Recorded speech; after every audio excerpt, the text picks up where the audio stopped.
बिस्मिल्लाहिर्रहमानिर्रहीम। अस्सलामुअलैकुम वरहमतुल्लाहि वबरकातुहू। आज हम बना रहे हैं चेरी का जूस।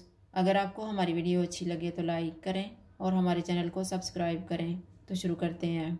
मैंने 500 ग्राम चेरी ली है, इसको जग में डालेंगे।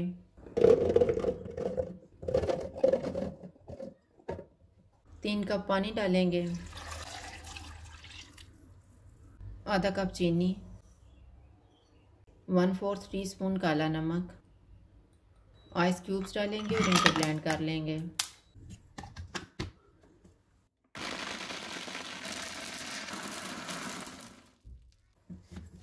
अब हम इसको छान लेते हैं।